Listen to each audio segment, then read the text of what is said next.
الشیطان الرجیم بسم اللہ الرحمن الرحیم الحمد للہ رب العالمین والصلاة والسلام علی سید الانبیاء والمرسلین وعلی آلہ واصحابہ وأهل بيته وذرياته أجمعين والعاقبة للمتقين. قال الله تبارك وتعالى في كلامه المجيد والفرقان الحميد. بسم الله الرحمن الرحيم. ألا إن أولياء الله لا خوف عليهم ولا هم يحزنون الذين آمنوا وكانوا يتقون. صدق الله العظيم وصدق رسوله النبي الكريم. مولاي صل وسلم دائما أبدا على حبيبك خير الخلق كلهم. رب اشرح لي صدري ويسر لي أمري واحلل عقدة من لساني يفقهوا قولي. تمام حضرات ایک مرتبہ محبت سے درود پاک پڑھیے.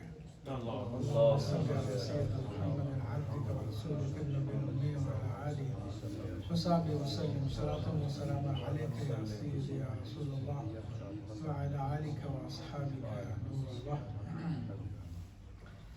معزز حاضرین کرام، ماہ شوال المکرم جاری اور اس کے بعد ذیقت شریف آئے گا. ابھی ہم مسجد میں آنے سے پہلے ہمارے بھائی غلام محی الدین عابد بھائی، اپنے اسد بھائی، اعجاز صاحب اور دیگر احباب بیٹھے ہوئے تو گفتگو چل رہی تھی. تو گفتگو امام ابو الحسن شاذلی رحمۃ اللہ علیہ کے حوالے سے آئی تو میں نے کہا چلیں، تو یہ ان کے عرس کے ایام بھی ہے. پوری دنیا سے لوگ جو ہے مصر میں قافلے آتے ہیں آپ کے عرس کو منانے کے لیے. تو وہ عظیم الشان ہستی ہے کہ جن کے فیوز و برکات پوری امت میں جاری و ساری ہیں. تو میں نے کہا کہ آج ان کا تعارف کرایا جائے اور ان کی خصوصیت جو اس زمانے کے اعتبار سے وہ بھی انشاءاللہ تعالیٰ آپ کے سامنے بیان کروں گا میں. تو الحمدللہ حضرت قطب الطاق غوث الغواث سیدنا امام ابو الحسن علی الشاذلی رحمۃ اللہ تعالیٰ علیہ سادات کرام میں سے ہیں. اپنے والد کی طرف سے امام حسن مجتبیٰ رضی اللہ تعالیٰ عنہ کے اولاد ہیں اور اپنی والدہ کی طرف سے امام حسین رضی اللہ تعالیٰ عنہ کے اولاد ہیں. تو نجیب الطرفین سادات میں سے ہیں اور ایک روایت کے مطابق 551 ہجری میں آپ کی ولادت ہوئی اور ایک روایت کے مطابق 571 میں اور بعض نے 593 لکھی ہے. تو بہرحال یہ دونوں تینوں آپ کی ولادت کی تاریخ اور یہ بہت قدیم زمانہ ہے. یہ حضرت پیران پیر دستگیر سیدنا شیخ عبدالقادر جیلانی رحمۃ اللہ علیہ کے آخری زمانے کا وقت ہے کہ 470 میں آپ کا وصال ہوا، 570 میں آپ کا وصال ہوا تھا. تو یہ اسی زمانے کی بات ہے تقریباً. لیکن آپ جو ہے آپ کا تعلق موراکو سے ہے. تو موراکو کا ایک علاقہ ہے شفشاون کے اندر ایک علاقہ ہے غمارہ مکہ ایک گاؤں ہے سبتہ. وہاں پہ آپ کی ولادت ہوئی اور وہیں پہ ابتدائی علوم دین حاصل کیا آپ نے. اس کے بعد پھر شہر فاس جو وہاں سے قریب تھا، فیض جس کو بولتے ہیں عام طور پہ موراکو کا سٹی مشہور ہے، وہاں پہ آپ نے علم دین حاصل کیا اور باقاعدہ علم دین میں وہ کمال حاصل کیا کہ آپ مناظرے کے قابل ہو گئے. پھر آپ نے ارادہ کیا کہ میں اپنے زمانے کے قطب سے بیعت کروں گا. دیکھو ہر زمانے کے اندر ایک سسٹم ہے اللہ تعالیٰ کا کہ ہر زمانے میں غوث ہوتا ہے جس کو قطب بھی کہا جاتا ہے. اور وہ اللہ کے نبی صلی اللہ علیہ وسلم کی حدیث میں اس کی بالکل بہت وضاحت کی گئی ہے، کیونکہ پورا ایک کمپلیٹ ٹاپک ہے. اس کے بارے میں مختصر سا میں نے اشارہ کر دیا. تو ہر زمانے میں غوث ہوتا، ہمارے زمانے میں بھی ہوگا کوئی نہ کوئی، لیکن وہ اللہ تعالیٰ اسے راز میں رکھتا ہے.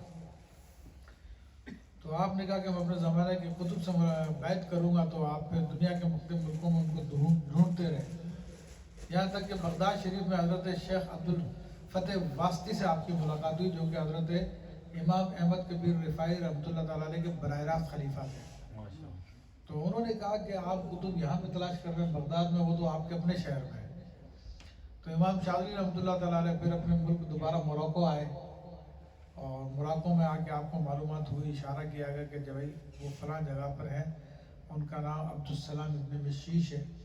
اور عبدالسلام ابن مشیش رحمۃ اللہ علیہ کبار اولیاء کرام میں سے تھے جو اپنے زمانے کے قطب تھے، اور علم ظاہر میں، علم شریعت میں اتنے بڑے ماہر تھے وہ کہ ان کو وقت کا امام شافعی کہا جاتا تھا۔ اللہ بہت بڑے فقیہ تھے، اور ماشاءاللہ ان کی خاص بات یہ ہے ختم نبوت کے لیے جنگ لڑتے ہوئے وہ انہیں شہید کیا گیا الحمدللہ۔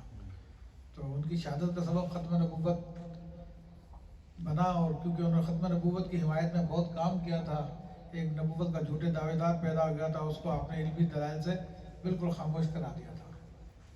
تو برے امام شاذلی رحمۃ اللہ علیہ فرماتے ہیں کہ وہ پہاڑ کے اوپر تھے، وہ میں نے پہاڑ کے دامن میں وضو کیا، اور وضو کرتے وقت یہ نیت کر لی کہ اپنا علم و عمل سب کچھ یہیں پہ چھوڑ کے جانا، کیونکہ یہ ایک ادب ہے۔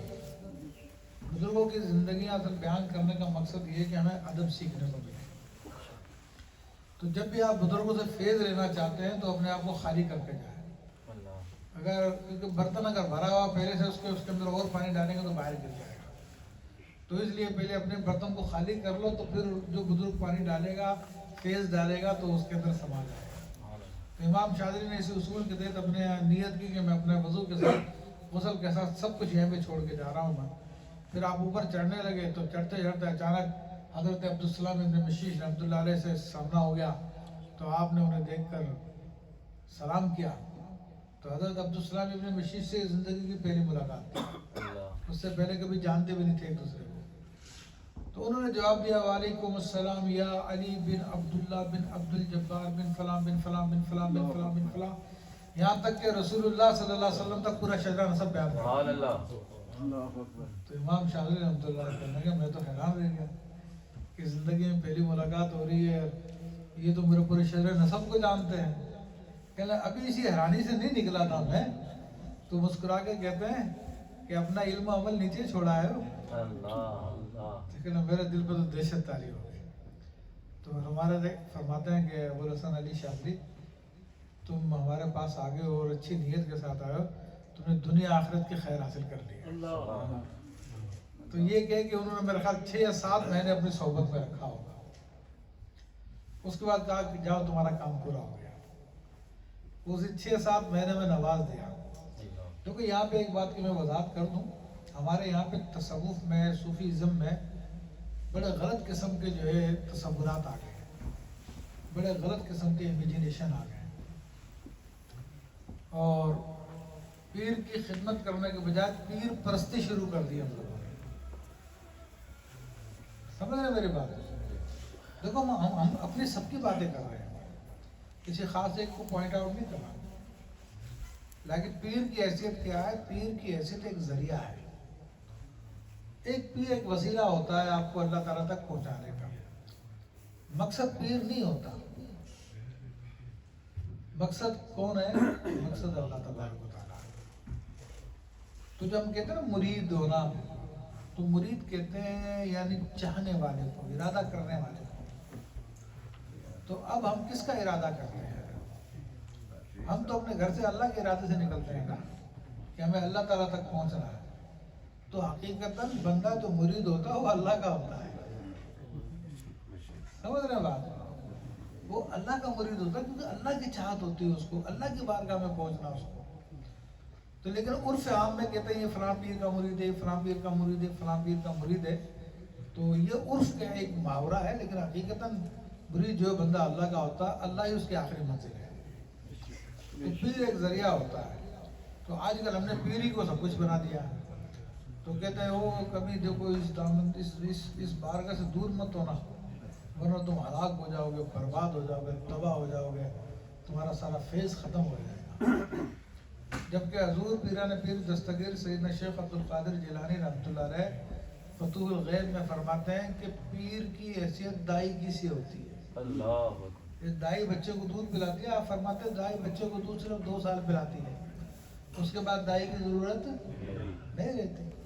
تو کہا پیر کی بھی اتنی ضرورت ہے کہ تھوڑے عرصے کے لیے پیر کی ضرورت ہوتی ہے، پیر مرید کی صفائی کر دیتا ہے، وہ اللہ کی بارگاہ کے قابل ہو جاتا ہے، تو پیر مرید خود پیر کے درجے میں آ جاتا ہے اللہ، اور اس کے بعد پھر اللہ تبارک و تعالیٰ اس کی تربیت اپنی تربیت میں لے لیتا ہے، اس کو نبی علیہ الصلوۃ والسلام کی تربیت میں دے دیا جاتا ہے، اولیاء کی تربیت میں دے دیا جاتا ہے، اور پیر کو مرید سے الگ کر لیا جاتا ہے، یہ باقاعدہ حضور غوث پاک نے لکھا. اور پھر اس کو مقام فنا میں داخل کرتے ہیں، فنا سے پھر بقا میں لے کر آتے ہیں، اور پھر اس کو سارے کے سارے معاملات اس کے طے کیے جاتے ہیں. تو یہی اصل پیروں کا کام ہوتا ہے. حضور غوث پاک رحمۃ اللہ علیہ سے پوچھا کہ حضور آپ کس سے فیض لیتے ہیں؟ کہ پہلے تو اپنے شیخ سے لیا کرتا تھا فیض میں، ماضی میں. اب میں جو ہے دو دریاؤں میں غوطہ زن ہوں، ایک نبوت کا دریا اور ایک فتوت کا دریا سیدنا علی کرم اللہ وجہ کریم. ان دو جگہوں سے میں فیض لیتا ہوں. پیر کی بات اب پرانی ہو گئی ہے. یہ پیر پوری زندگی کی کہانی نہیں ہوتا جیسا کہ آج کل ہم لوگوں کو سکھا دیا ہے نا. کیونکہ اصل میں پیری مرید آج کل دکانیں بنی ہوئی ہیں، اور مرید جو ہے کلائنٹ ہوتا ہے، تو کلائنٹ آتا رہے گا تو کچھ نہ کچھ سودا بیچتا رہے گا، کچھ دکان چلتی رہے گی. اس لیے آپ نے دیکھا ہوگا کہ دیکھو دنیا کا کوئی بھی دکاندار ہوتا ہے، بلکہ آپ بھی دکاندار ہوں تو اپنی دکان پہ آپ کس کو بٹھائیں گے؟ دکان کا مالک کس کو بنائیں گے؟ اپنے بیٹے کو بنائیں گے، اپنے پوتوں کو بنائیں گے، یہ اجنبی کو تو نہیں بنائیں گے. تو یہی پری مریدی میں چل رہا ہے. تو مرید کتنا ہی قابل کیوں نہ ہو، لیکن اس کا خلیفہ کون بنے گا، سجادہ نشین کون بنے گا؟ اس کا بیٹا بنے گا، تو دکان ہے اس کی. اور حضور غوث پاک رضی اللہ عنہ ہمارے پیر سے ماضی میں فیض لیتا تھا. اسی طرح امام شاذلی رضی اللہ عنہ سے پوچھا گیا کہ حضور آپ کہاں سے فیض لیتے ہیں؟ کہ اما فیما مضى شیخ عبدالسلام ابن مشیش، جہاں تک ماضی کا معاملہ ہے تو میں اپنے شیخ عبدالسلام ابن مشیش رحمۃ اللہ علیہ سے فیض لیتا تھا. الان اعوم فی اشیاء ابحر، اب میں 10 سمندروں میں غوطہ خوری کرتا ہوں. فرمایا کہ 5 زمینی سمندر اور 5 آسمانی سمندر. کہا 5 زمینی سمندر حضرت نبی علیہ السلام، حضرت ابو بکر صدیق، عمر فاروق، عثمان غنی، علی المرتضیٰ رضی اللہ تعالیٰ. اور 5 جو آسمانی سمندر ہے، کہا جبرائیل و میکائیل و اسرافیل و اسرائیل اور روح الاکبر. یہ 5 آسمانی سمندروں سے فیض لیتا ہوں. اب تو یہ بزرگوں کی تعلیم یہ ہوتی ہے. تو پیر، ہاں اگر مرید آگے نہیں بڑھ رہا تو مرید میں بہت زیادہ نقص ہے کہ پیر کی تعلیمات پہ عمل نہیں کرنا، یا پیر میں نقص ہے کہ مرید کو آگے پہنچا نہیں سکا. دونوں میں سے ایک بات ہوتی ہے. تو ورنہ وہ تو تھوڑی سی صحبت کافی ہوتی ہے. جیسے امام شاذلی کے پیر نے کہا کہ 6 مہینے بعد جاؤ، اب تمہارا کام ہو گیا، اور بتا دیا کہ اللہ تبارک و تعالیٰ تمہارے ہاتھ پر 70 صدیقین 40 صدیقین کی تربیت فرمائے گا. اچھا، صدیقین ولایت کا وہ بڑا مقام ہوتا ہے، صدیقیت، جو نبوت کے بعد یہی درجہ ہوتا ہے. نبوت کے بیچ میں اور اس کے بیچ میں اور کوئی چیز نہیں ہوتی، جس کو مقام محبوبیت کہتے ہیں. یہ وہ مقام محبوبیت کا اعلیٰ ترین مقام ہوتا ہے. تو کہا 40 تو ایسے ولی ہوں گے تمہارے ہاتھ پہ جو مقام صدیقیت کو پہنچیں گے. اور فرمایا کہ ان اللہ یسمیک الشاذلی، اور کہا اللہ تبارک و تعالیٰ تم کو شاذلی کا لقب سے نوازے گا. تو امام ابو الحسن شاذلی کا لوگ سمجھتے ہیں شاید شاذلی آپ کا نام ہے. یہ آپ کا نام نہیں ہے، یہ آپ کی عظیم شان ہے جو اللہ تعالیٰ کی طرف سے آپ کو عطا کی گئی ہے. تو آپ کو یہ رقم اللہ تعالیٰ نے عطا فرمایا. بہرحال المختصر یہ کہ پھر آپ ٹیونس آئے، مغرب سے، موراکو سے ٹیونیشیا آئے. تو یہاں پر ایک پہاڑ پہ آپ نے اللہ تعالیٰ کی عبادت کی. تو اس پہاڑ پر اللہ تعالیٰ نے فرمایا کہ انت شاذلی یا شاذلی. اچھا، اس کے قریب ایک گاؤں تھا شاذلہ. تو امام شاذلی نے کہا کہ یا رب لما سمیتنی شاذلی لم الد فیہا ولم اسکن فیہا. تو اے میرے رب، تو نے مجھ کو شاذلی کیوں کہا؟ نہ تو میں شہر میں پیدا ہوا ہوں، نہ میں زیادہ عرصہ یہاں پہ رہا ہوں. تو رب نے فرمایا کہ انت شاذلی. فرمایا کہ ابو الحسن، میں نے تم کو اس گاؤں کی وجہ سے شاذلی نہیں کہا، بلکہ انت شاذو لی. یہ عربی زبان کا جملہ ہے. تو مراد یہ کہ تم میرے لیے شاذ ہو. اور شاذ کا معنی عربی لغت میں یہ ہے کہ سب سے نرالا، سب سے انوکھا، بے نظیر و بے مثال. یعنی تم تمام اولیاء کے اندر میرے لیے سب سے زیادہ بے نظیر و بے مثل ولی ہو، میرے لیے خاص میرے لیے ہو. تو یہ اللہ تعالیٰ نے آپ کو ٹائٹل دیا شاذلی. تو یہ آپ کے شاذلی کا ٹائٹل کا سبب ہے. اور پھر رسول اللہ صلی اللہ علیہ وسلم کے حکم پر پھر آپ مصر تشریف لے گئے. آپ فرماتے ہیں کہ نبی کریم صلی اللہ علیہ وسلم نے مجھ سے فرمایا کہ علی، کہ آپ کا نام علی ہے، تو فرمایا کہ اے علی آپ مصر تشریف لے جائیں۔ تو آپ کہتے ہیں کہ میں نے عرض کی کہ یا رسول اللہ صلی اللہ علیہ وسلم گرمی بہت ہے، مجھے گرمی بہت لگتی ہے۔ اچھا دیکھیں، آپ جو رسول اللہ صلی اللہ علیہ وسلم بڑے لاڈلے بیٹے ہیں، امام ابوالحسن شاذلی کو رسول اللہ صلی اللہ علیہ وسلم کے مقام بارگاہ میں وہ مقام حاصل ہے جو عظیم شان کا مقام ہے، کیونکہ آپ فرماتے ہیں واللہ لو حجب عنی رسول اللہ صلی اللہ علیہ وسلم طرفت عین ما عادت نفس من المسلمین، اللہ کی قسم اگر رسول اللہ صلی اللہ علیہ وسلم ایک لمحے کے لیے میری نگاہوں سے اوجھل ہو جائے، ایک پلک جھپکنے کی مقدار میری نگاہوں سے پوشیدہ ہو جائے تو میں اپنے آپ کو مسلمان نہ سمجھوں۔ تو رسول اللہ صلی اللہ علیہ وسلم کے بارگاہ کی وہ حضوری آپ کو حاصل تھی، ہر وقت حضور کے جلووں میں گم رہتے تھے۔ تو آپ پھر اور آپ کے لاڈ پیار کی بات میں آپ کو بتاؤں کہ ایک بزرگ حضرت عبداللہ شاطبی رحمۃ اللہ علیہ، بڑے بزرگوں میں سے گزرے ہیں، لوگ نام کا نام سنا ہوگا، اہل علم حضرات ہیں۔ وہ کہتے ہیں کہ خواب میں مجھے رسول اللہ صلی اللہ علیہ وسلم کی زیارت ہوئی، تو میں نے عرض کیا کہ یا رسول اللہ صلی اللہ علیہ وسلم میں جب بھی دعا کرتا ہوں تو میں امام شاذلی کے وسیلے سے دعا کرتا ہوں، تو کیا میرا یہ ایسا کرنا ٹھیک ہے؟ تو آپ علیہ السلام نے فرمایا کہ ابوالحسن علی شاذلی میرا جسمانی بیٹا بھی ہے اور میرا روحانی بیٹا بھی ہے، وہ میرا جز ہے، میں اس کا کل ہوں، تو جز کا وسیلہ لینا کل کا وسیلہ لینا۔ آپ رحمۃ اللہ علیہ فرماتے ہیں کہ اگر تمہیں کوئی حاجت پیش آ جائے اللہ تعالیٰ کی بارگاہ میں، یہ بڑا کام کا میں پوائنٹ بتا رہا ہوں آپ کو، اگر تمہارا کوئی کام پھنس جائے اللہ تعالیٰ کی بارگاہ میں، اٹک جائے، کام نہیں بن رہا تو تم اللہ کو میرا وسیلہ پیش کرو، تمہارا کام ہو جائے۔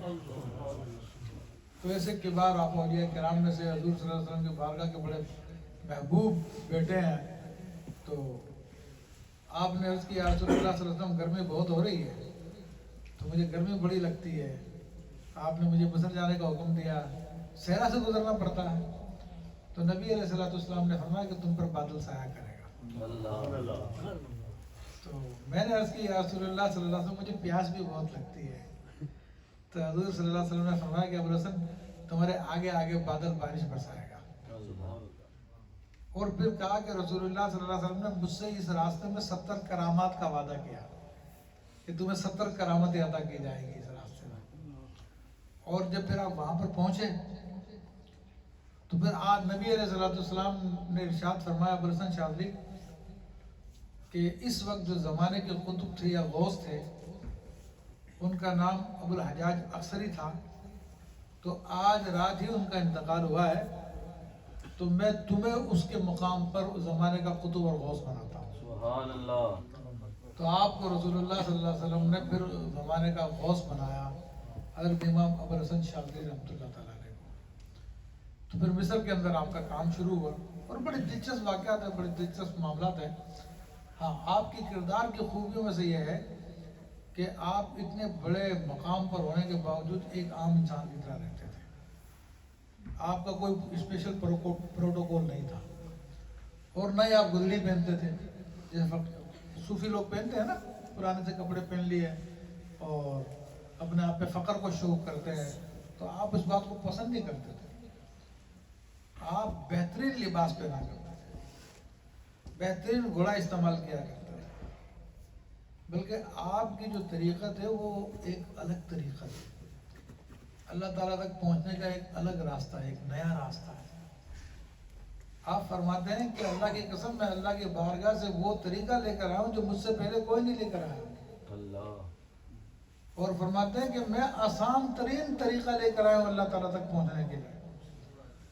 تو ویسے تو آپ نے سنا ہوگا کہ ولایت بڑی مشکل ہے، ولایت کا حاصل کرنا بہت مشکل ہے، جی گھر بار چھوڑنا پڑتا ہے، بیوی بچے چھوڑنے پڑتے ہیں، جی بس اللہ کے ذکر میں لگنا پڑتا ہے، تب کہیں جا کے جی ولایت ملتی ہے، جی 20 سال لگ جاتے ہیں، فلاں بزرگ نے 20 سال پہاڑ کے اندر بیٹھ کے چلا کاٹا تو ان کو ولایت ملی، فلاں بزرگ نے جو ہے 10 سال پانی میں کھڑے ہو کے اللہ کی عبادت کرتے رہے تو ان کو ولایت ملی، فلاں بزرگ نے جناب 10 سال تک گرم پانی پیا، ٹھنڈا پانی بھی نہیں پیا. یہ ایسی باتیں سنو گی آپ نے. لیکن ہم کہتے ہیں کہ ولایت بہت آسان ہے، ولایت بہت آسان ہے، ہر شخص اللہ کی ولایت حاصل کر سکتا ہے، بس اس کا ارادہ ہونا چاہیے.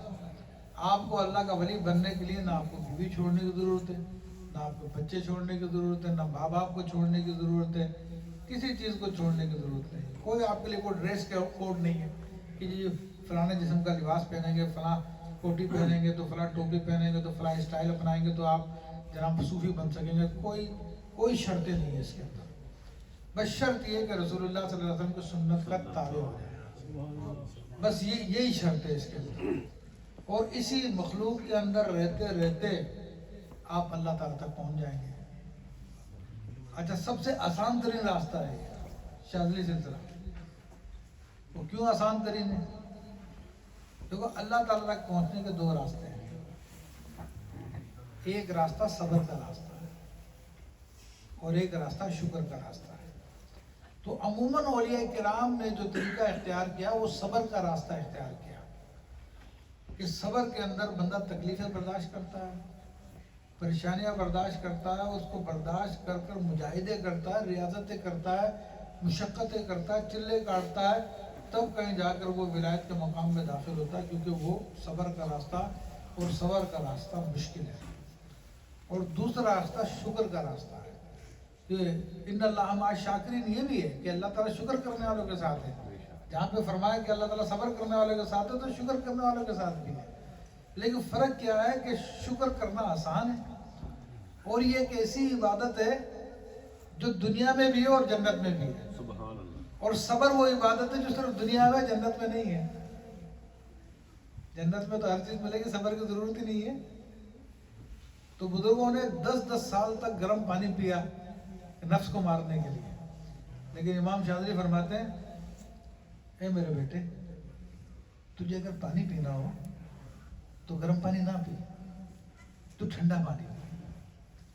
گرم پانی پیے گا تو مرے دل سے کہے گا الحمدللہ، لیکن ٹھنڈا پانی پیے گا تو تیرے جسم کا بال بال کہے گا الحمدللہ. یہ خاص طریقہ آپ کا جو آپ کو اللہ کے بارگاہ سے عطا کیا گیا. نہ بیوی کو چھوڑنے کی ضرورت، نہ بچوں کو چھوڑنے کی ضرورت، نہ ماں باپ کو چھوڑنے کی ضرورت. اسی زندگی میں رہتے ہوئے آپ اللہ تعالیٰ تک پہنچ سکتے ہیں. اپنا حلال کمائیں، حلال کھائیں، اللہ کا ذکر کرتے رہیں اور بزرگوں کے طریقوں کو اپنائیں. انشاءاللہ تعالیٰ آپ بہترین لباس پہنتے تھے تو ایک گدڑی والا فقیر آ گیا، گدڑی پوش فقیر، اور آپ کا آستین پکڑ کے کہنے لگا، یا شیخ ما عبد اللہ فی هذه الالبسہ. شیخ، ان کپڑوں میں اللہ کی عبادت نہیں کی جا سکتی. یعنی آپ نے تو بڑے اچھے کپڑے پہنے، کیونکہ آپ بڑے اچھے کپڑے پہنتے تھے، بڑے اچھی آپ کی سواری ہوتی تھی. تو آپ نے بھی اس کی آستین پکڑی، گدڑی پکڑی، کہا کہ تیرے اس کپڑے میں بھی اللہ کی عبادت نہیں ہو سکتی. کا فرق اتنا ہے کہ تیرا کپڑا، تیرا لباس کہتا ہے میں فقیر ہوں، کنگلا ہوں، کلاش ہوں، مجھ کو کچھ دے دو اللہ کے نام پہ. اور میرا کپڑا کہتا ہے مجھ پہ اللہ کا بڑا فضل ہے، مجھے اللہ کا بڑا کرم ہے، مجھے تمہارے مال کی ضرورت نہیں ہے. یہ فرق ہے میرے اور تمہارے لباس میں.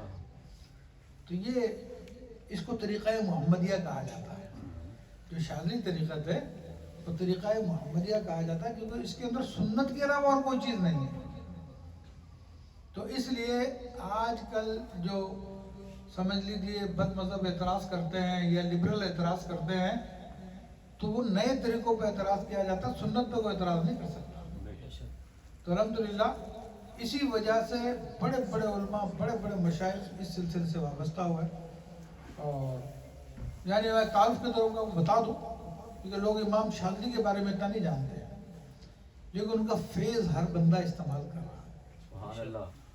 میں سمجھتا ہوں کہ شاید ہی کوئی ایسا مسلمان ہو، خوش عقیدہ مسلمان، جو ان کا فیض نہیں لے رہا. آپ کو پتا بھی نہیں آپ لے رہے.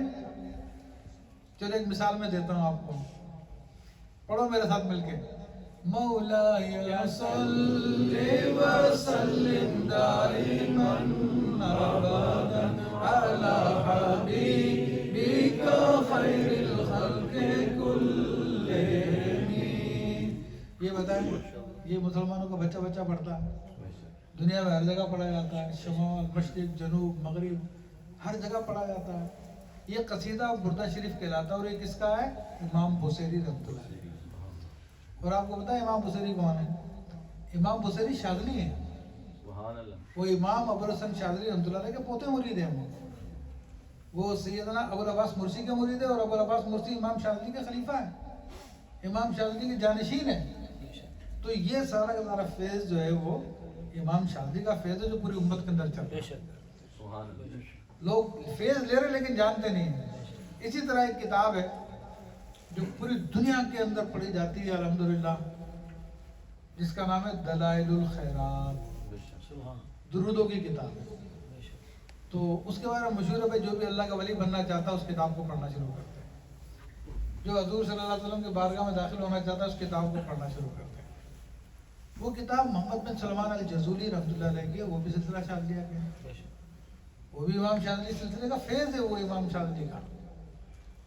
اور وہ اتنے عظیم شان بزرگ گزرے ہیں، وہ کہتے ہیں کہ میرے رب نے مجھ سے ارشاد فرمایا، حضرت محمد بن سلمان الجزولی کہتے ہیں قال علی ربی یا عبدی انی فضلتک علی سائر خلقی لکثرت صلاتک علی نبی، اے میرے بندے میں نے تجھے اپنی تمام مخلوق پر فضیلت عطا فرمائی تیرے میرے نبی پہ کثرت درود پڑھنے کی وجہ سے۔ تو ان کی دلائل الخیرات کون سے سلسلے میں نہیں پڑھی جاتی؟ ہر سلسلہ پڑھتا ہوں ان کی دلائل الخیرات۔ تو یہ شاذلی فیض ہے جو پوری امت کے اندر چل رہا ہے۔ پھر ایک عظیم فیض جو پوری امت کے اندر چل رہا ہے، بڑے بڑے اولیاء کی ولایت اس کے اوپر ہے، اس کا نام ہے حزب البحر شریف۔ آپ دیکھیں حضرت تاجدار گولڑا پیر میر علی شاہ صاحب رحمۃ اللہ علیہ وہ حزب البحر پڑھتے تھے، ان کی کتاب باقاعدہ انٹرنیٹ پہ آپ سرچ کریں گے تو آپ کو مل جائے گی کون سی کتاب سے پڑھا کرتے تھے، ٹھیک ہے۔ اسی طرح اور آپ مہاجر امداد اللہ مکی وہ حزب البحر شریف پڑھا کرتے تھے۔ اسی طرح آپ چورا شریف، موڑا شریف، کیاں شریف، جتنے بھی سلسلے ہیں، چاہے نقشبند کے ہیں، چاہے قادریہ کے، مہررہ شریف، امام علیہ سنت اعلیٰ حضرت فاضل بریلوی رحمۃ اللہ علیہ کا سلسلہ، ان کا پیر خانہ، یہ سب کے سب حزب البحر شریف پڑھتے تھے، کیونکہ حزب البحر وہ دعا ہے جو آپ کو اللہ کا ولی بناتی ہے۔ اور یہ دعا کس کی ہے؟ وہ امام شاذلی کی ہے، کیونکہ رسول اللہ صلی اللہ علیہ وسلم نے آپ کو عطا فرمائی تھی۔ اور کس طرح عطا فرمائی تھی وہ بھی میں بات بتا دوں تاکہ آپ لوگوں کو پڑھنے کا شوق ہو۔ ویسے اور دیگر سلسلوں میں آپ کو اجازت نہیں دیں گے، وہ دیگر سلسلوں میں کہتے ہیں جو ہمارے طرف خلیفہ ہو صرف اس کو ہم اجازت دیتے ہیں، کسی اور کو اجازت نہیں دیتے، لیکن ہمارے شاذلی سلسلے میں ہر مسلمان پڑھ سکتا ہے، اس میں کوئی مرید ہونا بھی ضروری نہیں ہے، وہ پڑھ سکتا ہے۔ حضرت قطب اقطاب سیدنا امام ابو الحسن شاذلی رحمۃ اللہ تعالیٰ علیہ ایک مرتبہ آپ کو حکم ہوا حج کے لیے آؤ، حج کے قافلے جا چکے تھے،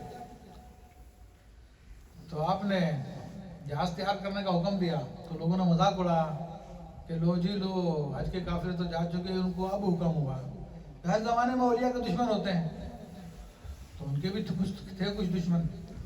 بہرحال جہاز لگا، سب لوگ سوار ہو گئے، تو اب جہاز جو ہے وہ پہلے ہواؤں کے بل پہ چلا کرتے تھے، اور ہوا جو جدے کی مخالف تھی، ہوا جب جدے کی طرف چلے گی تو جہاز چلے گا۔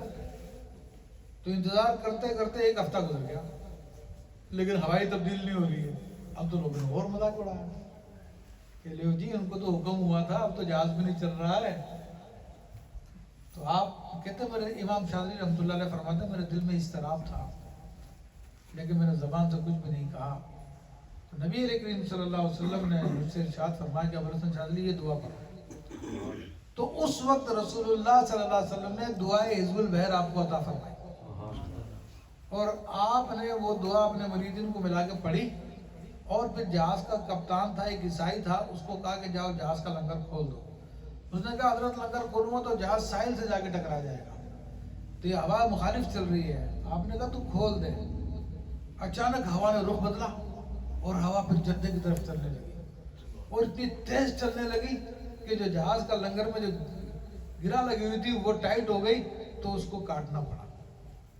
تو آپ کی ایک کرامت دیکھ کر اس عیسائی کپتان کے کیپٹن کے دو بیٹے تھے، دونوں مسلمان ہو گئے۔ تو وہ اس عیسائی کو بڑا غم ہوا، ہوئے ہوئے میرے بیٹے میرے ہاتھ سے نکل گئے، یہ تو مسلمان ہو گئے. تو وہ عیسائی سے غم میں سو گیا. جب وہ غم میں سویا تو دیکھتا کہ امام ابوالحسن علی شاذلی رحمۃ اللہ علیہ اپنے مریدین کے ساتھ جناب جا رہے ہیں جنت کے اندر، اور ساتھ میں فرشتے ہیں اور پیچھے پیچھے اس کے دونوں بیٹے بھی جا رہے ہیں. تو اس نے کہا میں بھی جنت میں جاؤں گا. تو فرشتوں نے کہا نہیں تم اس قابل نہیں ہو تم جنت میں جا سکو، یہ مسلمانوں کے لیے صرف. اس کی آنکھ کھل گئی تو پھر یہ بھی مسلمان ہو گیا. تو یہ وہ دعا ہے جس کے بارے میں امام شاذلی رضی اللہ عنہ نے فرمایا کہ اگر میرا یہ حزب، میری یہ دعا اگر بغداد میں پڑھی جاتی تو تاتاری اس کو تاراج نہیں کر سکتا. الحمدللہ جو اس دعا کو پڑھتا اپنے تمام دشمنوں سے محفوظ ہو جاتا، اور جس فیلڈ میں قدم رکھتا اللہ تعالیٰ اس کو کامیابی عطا فرماتا. اس دعا کی اتنی کرامتیں، اتنے فضائل، اتنے برکات ہیں، میں اگر گھنٹوں بھی بیان کرتا رہوں نا اس کے فضائل ختم نہیں ہوتے. میری یوٹیوب پہ ویڈیوز ہے، میرے چینل پہ مفتی ابوبکر شاذلی کے نام سے آپ سرچ کریں تو اس کے اندر میری کئی ساری ویڈیوز ہیں. میری اپنی بک بھی ہے اس کتاب کے اوپر جو میں نے لکھی اس کی فضائل و برکات کے حوالے سے. بڑی لاجواب دعا ہے. یہ دعا ایسی ہے جو آپ کو اللہ کی بارگاہ تک پہنچا دیتی ہے. یہ دعا وہ دعا ہے جو آپ کو اللہ کا ولی بنا دیتی ہے. اس دعا کے ہوتے ہوئے آپ کو کسی اور عمل کی ضرورت نہیں پڑتی، آپ کو کامل بنا دیتی ہے دعا. تو اس لیے تو بڑے بڑے اولیاء کرام اس دعا کو پڑھتے رہے. تو الحمدللہ یہ آپ کی دعا جو سرکار دو عالم صلی اللہ علیہ وسلم نے آپ کو عطا فرمائی. تو بہرحال ابھی اذان کا ٹائم ہونے والا ہو گیا تقریباً، میں بات کو ختم کرتا ہوں. حضرت امام ابوالحسن شاذلی رحمۃ اللہ تعالیٰ علیہ بہت کبار اولیاء کرام میں سے ہیں. عرب کنٹریز کے اندر تو تقریباً یہی سلسلہ چھایا ہوا ہے، اور وہاں پہ لوگ آپ کو بہت زیادہ جانتے بھی ہیں، مانتے بھی ہیں، اور تقریباً دنیا کے تمام ممالک میں آپ کا سلسلہ ہے. ہاں اگر آپ ہندوستان پاکستان کو چھوڑ کر اگر آپ دیکھیں مشائخ کو، جو انٹرنیشنل جو مشائخ ہیں، تو عام طور پہ آپ کو یہی لوگ ملیں گے. کہ انگلینڈ میں بھی جو پہلی مسجد لیورپول میں بنی ہے وہ ایک انگریز تھا جو مسلمان ہوا، پھر اس نے سلسلہ شاذلیہ جا کے لیا تھا موراکو سے. وہ آ کے پھر اس نے آ کے مسجد پہلی مسجد بنائی. کینیڈا کی جو پہلی مسجد بنی ہے وہ بھی ایک شاذلی نے بنائی. اور اس وقت بھی یعنی دنیا کے اندر جو مشہور اسکالرز ہیں اہل سنت کے، جن کے اندر جو ورلڈ لیول کے اسکالر ہیں، جیسا کہ شیخ حمزہ یوسف، یہ یو ایس اے کے ہیں، پوری دنیا کے اندر ان کو جانا جاتا ہے، وہ سلسلہ شاذلی سے تعلق رکھتے ہیں. اسی طرح یحییٰ نینوی ہے، تو یہ کینیڈا میں بھی ہوتے ہیں اور یو ایس اے میں بھی ہوتے ہیں. یہاں پہ انگلینڈ میں بھی ان کا اولڈم میں بھی ان کا مرکز ہے مدینہ مسجد کے نام سے، تو وہ بھی ایک شاذلی سلسلے سے تعلق رکھتے ہیں. تو پوری دنیا کے اندر ان کے مشاہیر موجود ہیں، اور فقہ حنفی کے اندر بڑے بڑے مشائخ، بڑے بڑے محدثین سارے اسی سلسلے سے تعلق رکھتے ہیں. چند ایک کے نام بتا کے میں بات کو ختم کرتا ہوں. جیسے کہ فقہ حنفی کے مشہور فقیہ جن کے اوپر فقہ حنفی کی بنیاد ہے، امام کمال الدین ابن حمام صاحب فتح القدیر، وہ سلسلہ شاذلی سے تعلق رکھتے ہیں. فقہ حنفی کی دوسری عظیم کتاب جس کا نام البحر الرائق ہے، اس کے مصنف امام ابن نجید مصری، وہ سلسلہ شاذلی سے تعلق رکھتے ہیں. اسی طرح فقہ حنفی کی جو شرح بخاری شریف کی حضرت علامہ بدر الدین عینی حنفی رحمۃ اللہ تعالیٰ علیہ، وہ سلسلہ شاذلی سے تعلق رکھتے ہیں. علامہ قسطلانی، علامہ زرقانی، علامہ جلال الدین سیوطی، حضرت عبد الوہاب شرانی، عبدالعزیز دباغ، شیخ احمد بدوی، ابراہیم دسوقی، بڑے بڑے کبار اولیاء کرام، بڑے بڑے کبار علماء کرام اس سلسلے سے تعلق رکھتے ہیں. تو یہ سلسلہ پوری دنیا میں مشہور ہے. ہندوستان پاکستان کے لوگ اس کو کم جانتے، تو آج تھوڑا ٹائم ملا، ان کے عرس کے دن تھے تو میں نے چند باتیں آپ کے سامنے عرض کی. اللہ تبارک و تعالیٰ ہم کو تمام اولیاء کا فیض عطا فرمائے، تمام بزرگوں کی محبت عطا فرمائے، تمام بزرگوں کا فیض و کرم سے ہمیں نوازے. آمین بجاہ النبی الامین.